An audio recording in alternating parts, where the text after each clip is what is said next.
Yang kita tanda ni 119.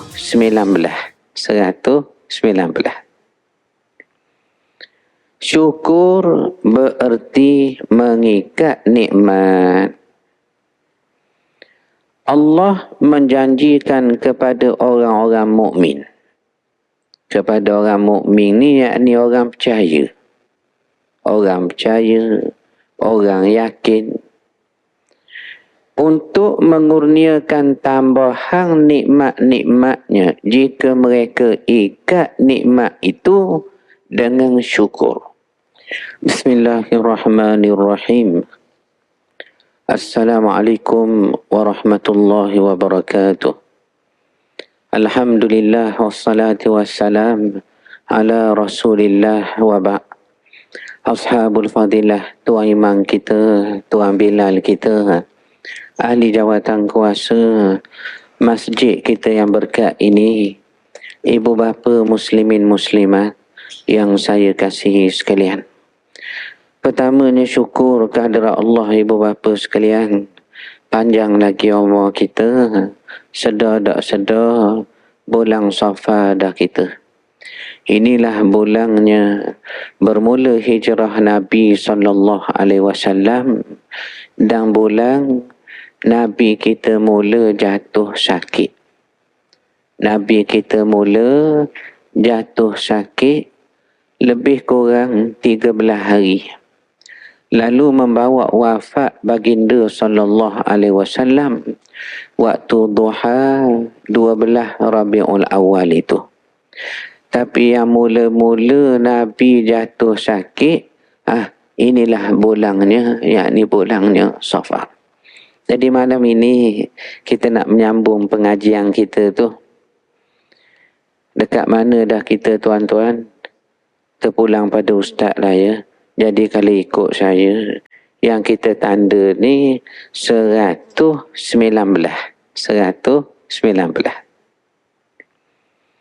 Syukur bererti mengikat nikmat. Allah menjanjikan kepada orang-orang mukmin. Kepada orang mukmin ni yakni orang percaya. Orang percaya, orang yakin, untuk mengurniakan tambahan nikmat-nikmatnya jika mereka ikat nikmat itu dengan syukur. Maknanya Allah kata, la in syakartum, kalau kamu ni bersyukur. Sekejap lagi kita tengoklah maksud syukur tu. La azidannakum, nescayalah kami tambah kepada kamu. Yakni nikmat tadi. Ibnu Athaillah berkata, ni satu tokoh besar dalam bidang sufism. Dalam bidang sufism tasawuf itulah. Barang siapa tidak syukur akan nikmat Allah, bererti dia nak nikmat tadi hilang. Maknanya kalau tak syukur, kita sendiri yang cari sebab nak hilang dah nikmat Tuhan beri ni. Dan barang siapa bersyukur, bererti dia telah ikat nikmatnya itu. Ini dia. Jika inilah yang dinyatakan oleh para sufi, maka dapat difahami bahawa mengkufurinya bermakna seseorang itu telah memutuskan ikatan syukur dan mengundang kemurkaan Allah. Seperti mana firman Allah, وَضَرَبَ اللَّهُ مَثَلًا قَرْيَةً كَانَتْ آمِنَةً مُطْمَئِنَّةً يأتيها رزقها رغدا من كل مكان فكفرت بأنعم الله فأذاقها الله لباس الجوع والخوف بما كانوا يصنعون. Dan berhubung dengan hal kaum yang kufur ingkar, Allah memberikan satu contoh. Sebuah negeri yang aman damai, lagi tenteram, yang didatangi rezekinya yang mewah dari tiap-tiap tempat. Kemudian sayangnya penduduknya kufur akan nikmat-nikmat Allah itu. Maka Allah timpakan kepada mereka kelaparan, ketakutan yang meliputi keseluruhannya disebabkan apa yang mereka telah lakukan. Pada hakikatnya, seorang yang bersyukur kepada Allah sedang mendatangkan kebaikan untuk dirinya sendiri. Mana bersyukur ni baik tu untuk kita. Nikmat Allah ni tidaklah kurang. Khazanah Allah ni tuang punya banyak, tidak berkurang. Hatta orang kafir yang tak percaya ke Tuhan tu pun, Tuhan beri makan, Tuhan beri minum. Nak menunjukkan apa dia? Kalau diberi makan minum, berapa ramai pun orang kufur, orang kafir, orang kufur, tidak berkurang langsunglah khazanah Allah. Pernah saya cerita dulu, di negeri seberang kita, yang ni kami tunggu sangat ni Ustaz, cerita-cerita beginilah dalam kuliah. Ya. Pernah saya cerita dulu, di negeri seberang kita. Ayanda Haji Ramdi saya, negeri seberang kita, di Indonesia sana. Satu orang penganut Katolik. Dia tengah makan nasi di rumahnya, tiba-tiba bunyi satu letupang. Bung! Bunyi. Saya buat contoh tu bukan apa, kalau ada hak mula nak mengatuk tu, dia segar sekejap ya. Gum! Meletup. Maka berlubang atap rumahnya ditipa batu. Batunya pula tidaklah besar. Sebesar mana? 1.8 kilo saja. Mana tak besar tu, tak sampai 2 kilo. Kita beli gula perai tu pun 2 buku, sudah 2 kilo. 1.8 kilo. Lalu dia tengok berlubang rumah dia, terperanjat dia ni. Dia cari apa benda lah menimpa rumah dia, batu. Maka dia kuih, sipang batu tu. Jadi berita rumah dia berlubang atap ni, ditimpa satu batu, tak sampai 2 kilo, tersebar. Ramailah orang viral, orang cerita dari mulut ke mulut, sekian. Membawa satu orang daripada Sweden, Scandinavian researcher, begitulah. Mari ke rumah dia, nak tengok batu dia tu. Dia kata, saya tengoklah batu awak yang berjumpa atas rumah tu. Dia pun tunjuk batunya. Lalu orang Sweden ni tengok, dia kata, jual ke saya lah batu ni. Maka dia pun dah dengar orang nak beli, daripada sipang di rumah tak tahu ke apa batu, dia jual. Nilainya 50,000 Malaysia. Convert lah, tuan pandai lah, tukar Indonesia tu, banyaklah gamaknya.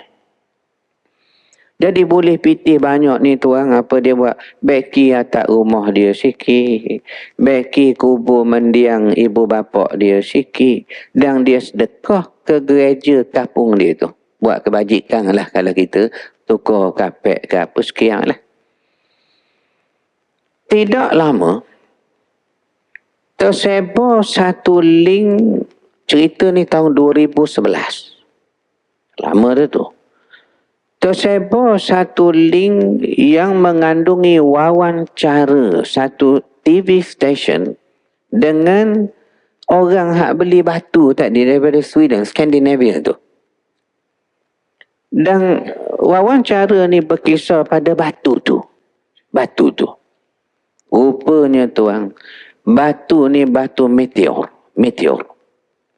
Jatuh daripada angkasa sana, jatuh. Dan orang wawancara pun tanya, batu ni apa nama, dia pun sebutlah sekian. Dah kalau ikut apa sebab bernilai sangat ni, Dia kata umurnya saja, umur batu tu saja trilion tahun. Allah, trilion tuan. Million kita dengar semua dah. Ada pasal raya benar. Million tu. Apa lagi tu? Billion. Oh, kita dengar semua juga. Trilion ni tuan. Banyak.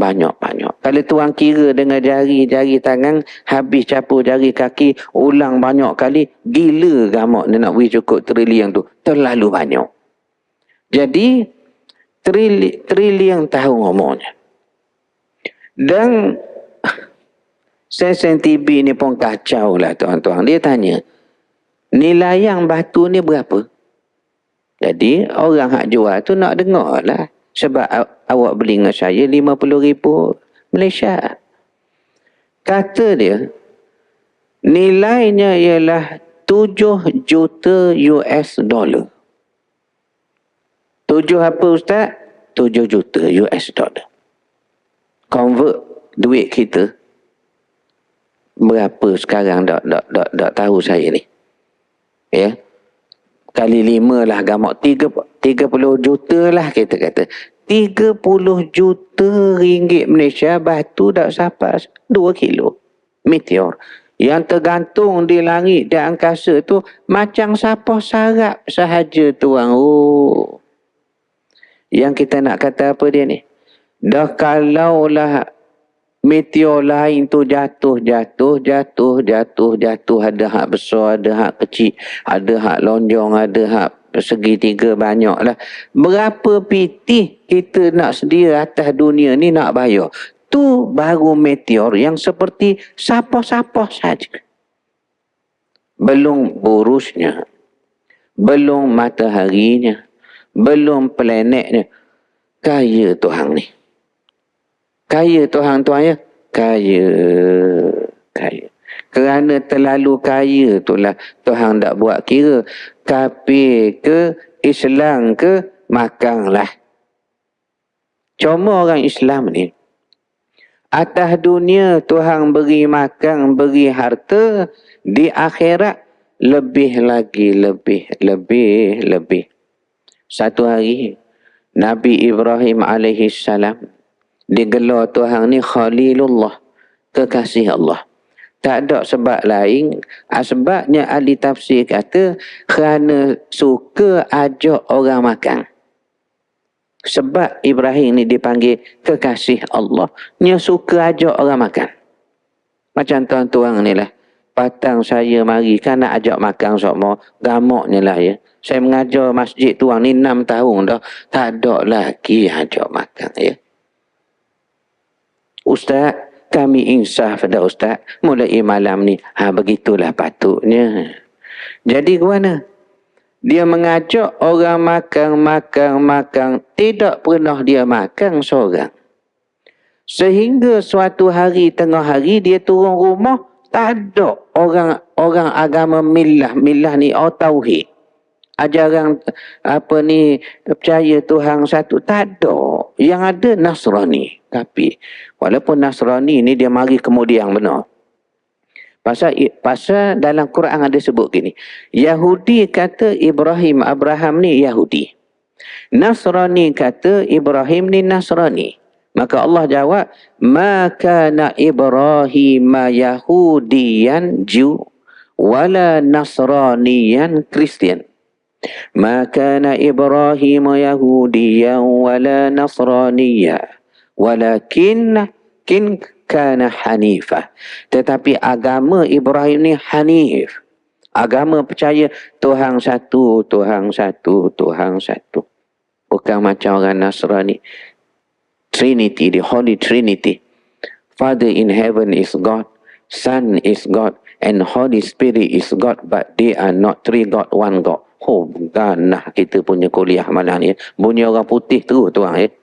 Nak beritahu tuan, Ibrahim turun nak ajak orang makan, tak ada orang Islam, ada orang Nasrani. Lalu dia kata apa dia? Malahlah saya ajak dia makan pasal dia ni orang kafir kepada Tuhan. Turun teguran dari Allah.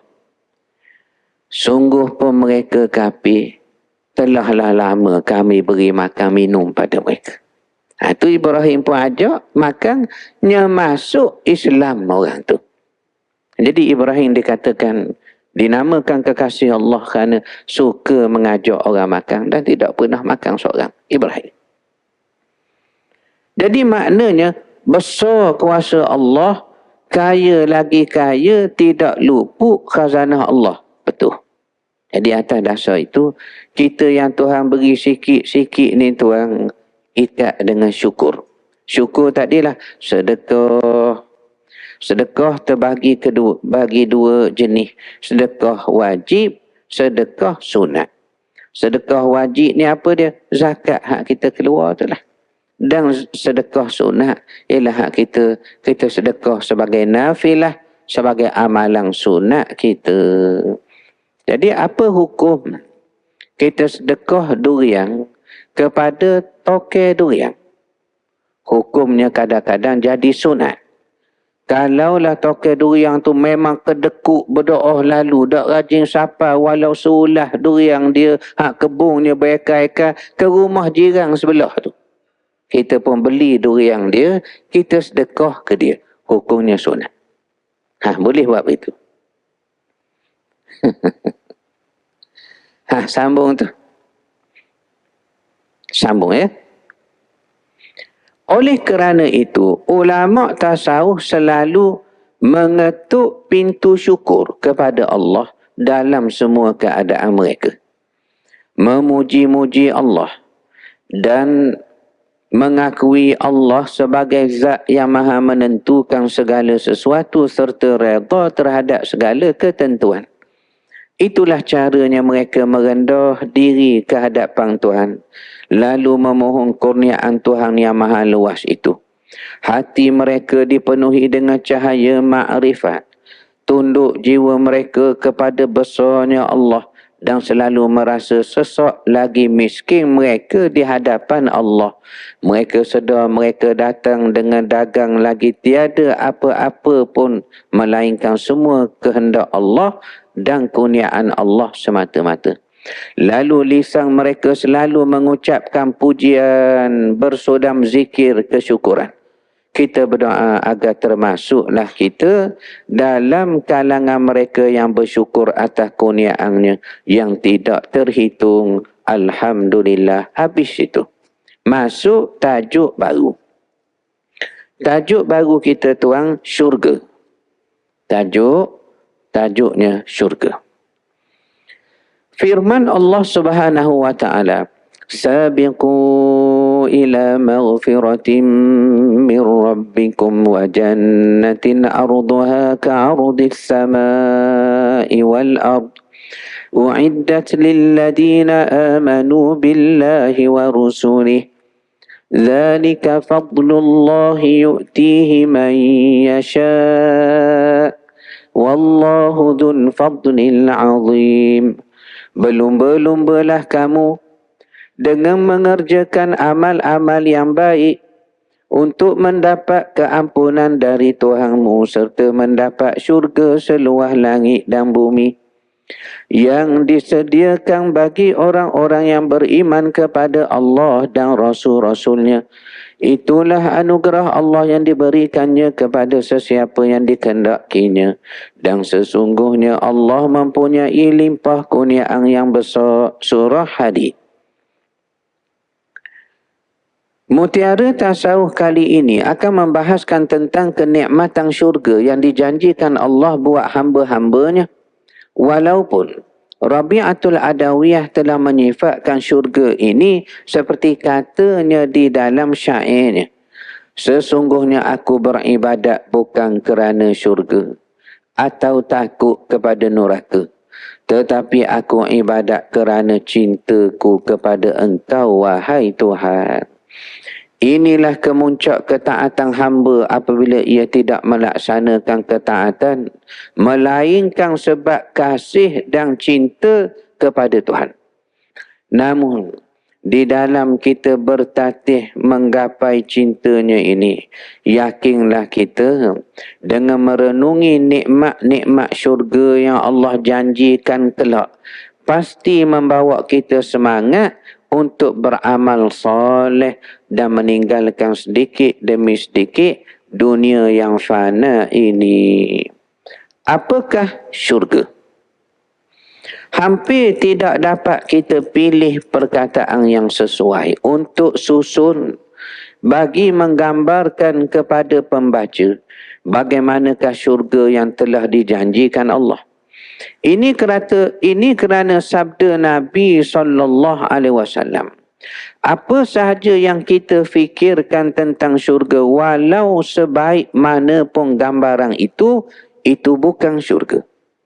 Betapa terlalu indahnya syurga sehingga kan tidak ada satu gambaran pun dapat digambarkan walau sekadar bayang-bayangnya. Saya ingat guru saya kata, kenapa tuan ya, syurga ni kita tak boleh nak bayang. Tak boleh. Walau kita bayang tu, oh hak paling molek sekali dah, pun bukan syurga lagi. Kenapa tuan-tuan? Kata guru saya, dia kata kalau syurga ni boleh dibayang, maka menjadilah syurga tu second hand. Jadi second hand tu dah. Sebab boleh bayang, boleh gambar, second hand dah syurga. Macam kerajaan lancar kereta nasional, potong saga 1.3. Kita ni bila dengar negara lacur kereta, tak rajin ada kereta negara kita. Ni tahun 80-an dulu. Macam-macam telitah, betul begini kah? Ataupun kereta ni boleh terbang kah? Pasal ada pernah bunyi kereta terbang nak buat keluar dulu. Ada dulu bunyi sekali.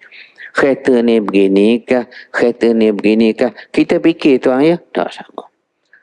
Akhirnya keluar, Allah comelnya potong saga kita tuan. Cara negara kita lah. Jadi malam raya tu keluar lagu potong saga tu dinyanyikan oleh Jamal Abdillah dengan Raja Emma tu kan tuan-tuan ingat. Oh tuan-tuan pun nak beli. Sanggup tuan keluar tabung haji kerana nak beli potong saga.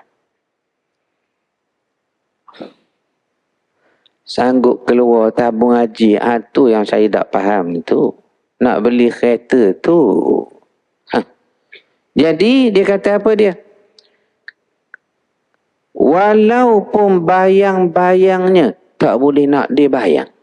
Betapa terjaga syurga tu.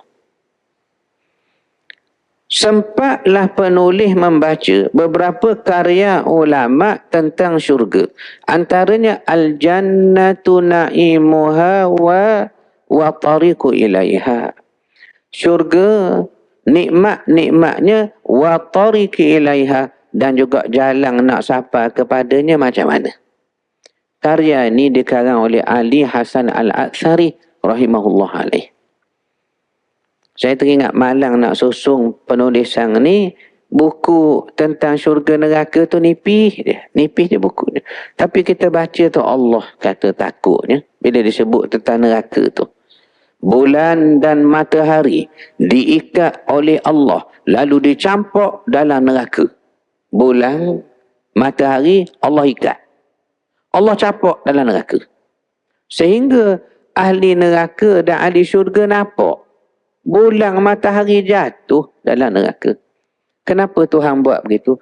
Tuhan nak tunjuk di sini di akhirat ni masa dan waktu sudah tak ada. Kalau ada bulan, ada matahari, makna ada siang, ada malam. Bila ada siang, ada malam, ada jadual, ada masa. Oh, pukul 3 dah. Oh, pukul 10 dah. Di sini tak ada. Menyebabkan bila kita tahu tempat tu kekal. Kekal. Infinity, immortal. Tu pun tak tepat bahasa tu. Arab ni, abadan abadah. Sama-sama. Menyebabkan ahli neraka rasa seksa sebab di sini tak ada sudah. Begitu juga ahli syurga berasa sukanya di sini tak ada tempat limit untuk nikmat syurga. Itu dia.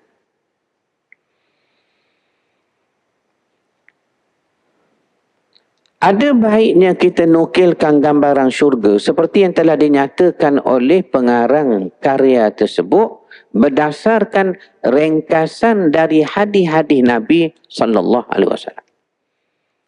Kata beliau, ni kita petik kata scholars tu dalam buku beliau tu lah. Syurga adalah satu tempat di mana taman-tamannya terdapat sungai-sungai yang mengalir di bawahnya. Taman, ada sungai mengalir di bawahnya. Setengah ahli tafsir kata bawah rumah kita dalam syurga ni. Dalam syurga. Bawah rumah kita sungai mengalir sama parah dengan latar rumah. Tuan pijak latar rumah sama parah tu air sungai mengalir. Bawah rumah kita. Istana-istananya tersusun dari batu bata emas dan perak. Makna jokong-jokong emas tu jadi batu bata untuk buat rumah. Tanahnya dari kasturi yang terbaik. Dalam syurga tuan pegang tanah, tuan cium. Allah wanginya. Tak wangi apa? Kasturi. Tanahnya kasturi.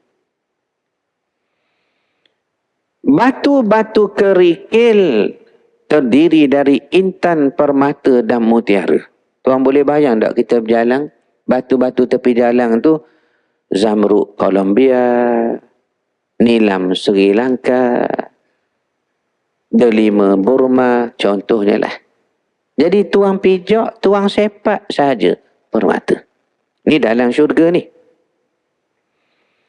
Debu dalam syurga adalah za'faran, safran. Yang tuan buat nasi ujang panah apa itulah. Debu. Allah kata. Kilauannya cahaya yang gemilang. Penuh wangian yang semerbak. Dihuni, penghuni syurga ya. Hamba-hambanya yang terpilih di samping pasangannya yang suci lagi elok parasnya. Lagi comel molek. Orang dalam syurga ni tuan tak ada muka macam saya ni, tak ada. Mukanya molek. Kalau tuan tengok saya ni kan serabut. Tuan-tuan tengok. Ustaz ni kalau kita tengok susah dia tu siapa ke kita. Sebab tu saya ni kan tuan tengok pakai sokok semua.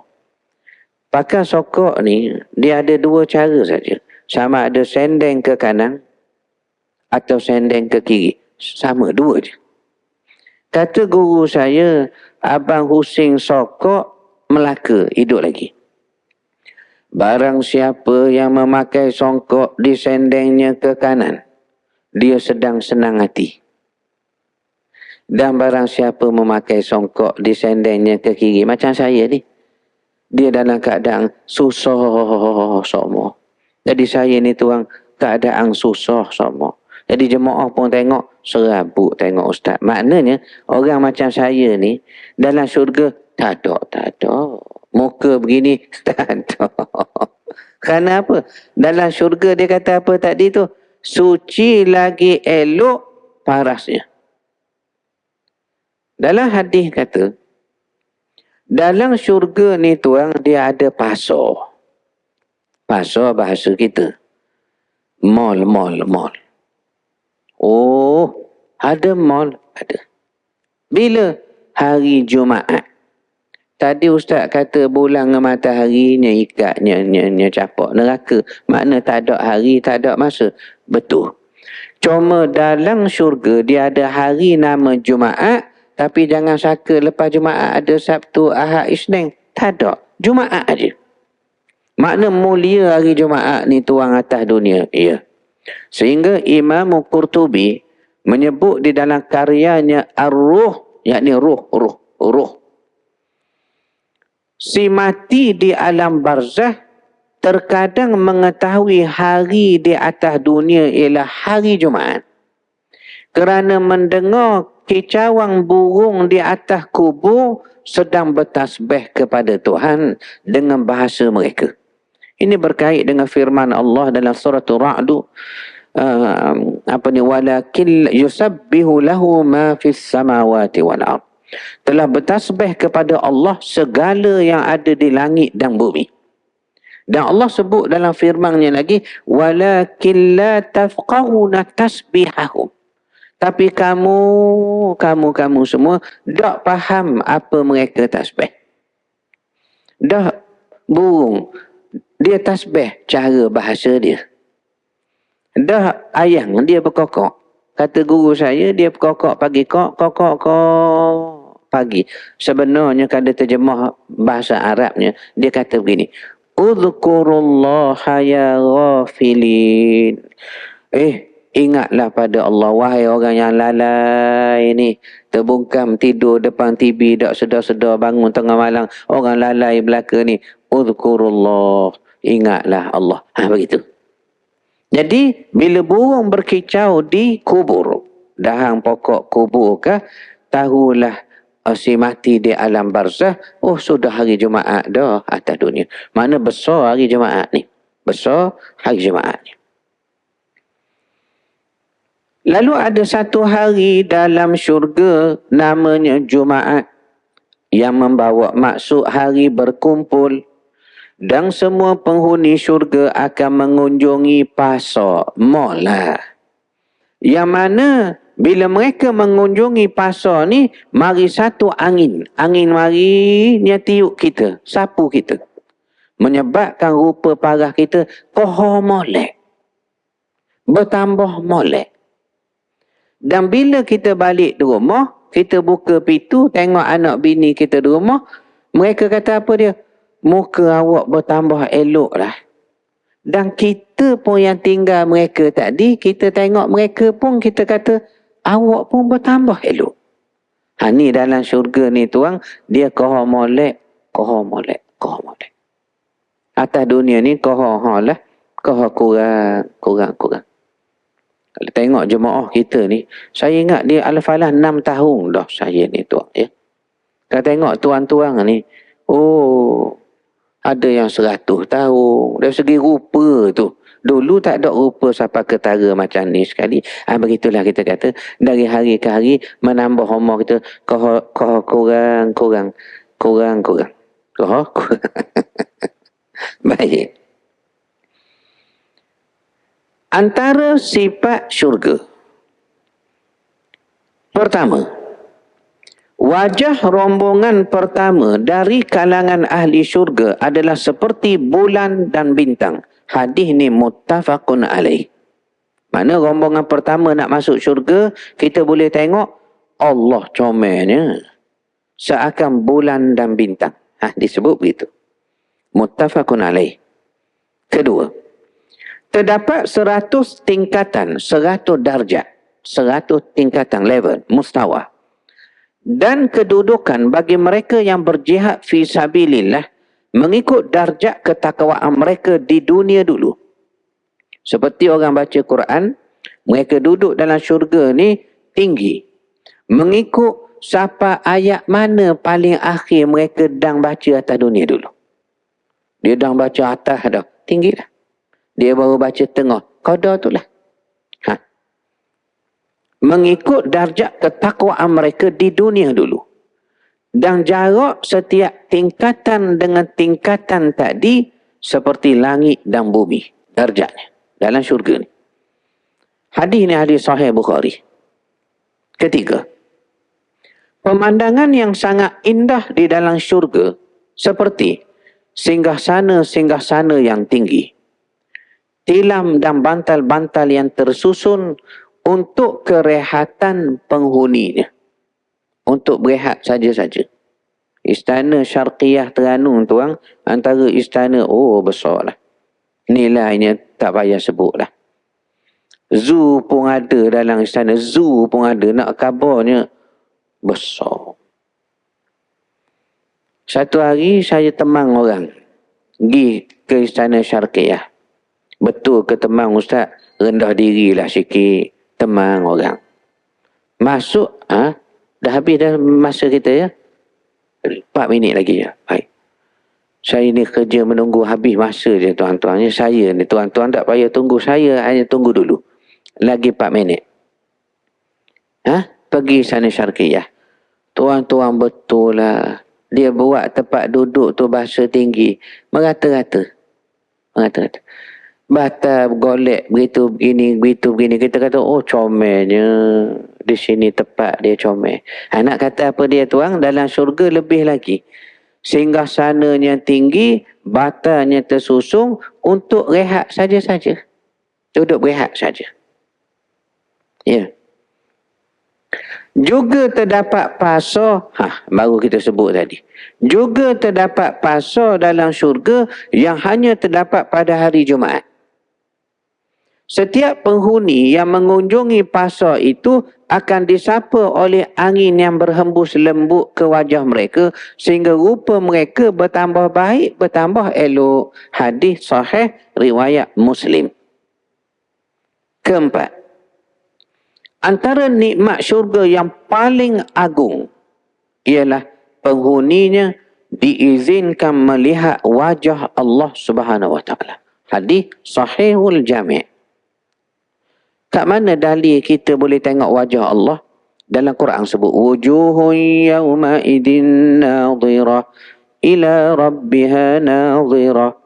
Wajah-wajah ahli syurga pada hari itu berseri-seri kepada Tuhan mereka. Mereka dapat tengok. Dalam Sahih Bukhari kata, ketika ahli syurga sedang menikmati syurga, nikmat syurga, tiba-tiba terdengar suara dari atas. Iaitulah suara Allah memanggil penghuni syurga.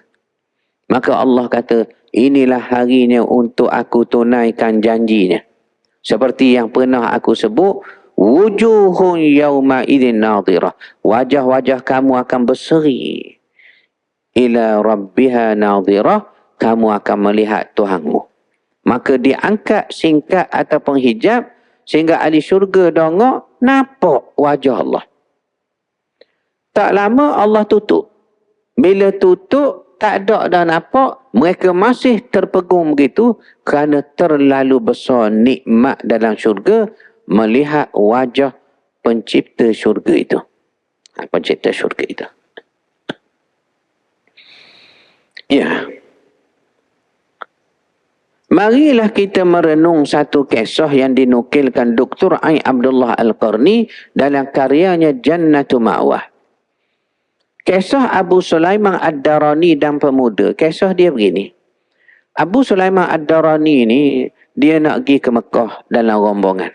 Dalam rombongan dia tu, ada budak muda lagi. Sungguh pun muda, kuat dia ibadat. Siang dia berzikir, malam jaga malam. Dahlah musafir, dia puasa juga-juga. Baca Quran, tasbih, selawat. Menyebabkan orang dalam jemaah rombongan tu kagumlah. Budak muda ni kuat sangat beribadat. Maka Abu Sulaiman pegang tangan dia, tarik. Dia kata, marilah duduk sekejap, saya nak tanya. Tanya apa dia? Apa yang menyebabkan tuang ni kuat sangat beramal? Tentu kita nak tanya. Sebab kita pun nak satu momentum supaya jadi kuat beramal. Jadi nak beramal. Sebab kita ni tuan beramal kuranglah gamaknya ya. Kurang. Semayang duha pun kurang. Tapi dalam 2-3 hari ni nampak tak tinggal tu ustaz ya. Kenapa tu? Mertua ada di rumah. Patutlah. Ya, patutlah. Jadi momentum apa yang awak ni sampai beramal kuat sangat ni? Maka budak ni kata, ginilah saya ceritalah. Itu pun kalau saya cerita ni mengikut berapa minit saja lagi yang ada dalam kuliah ni. Okey, cerita. Dia kata begini. Suatu malam, saya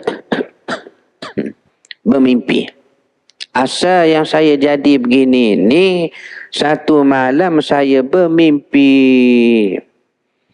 Mimpi guana tu. Saya mimpi.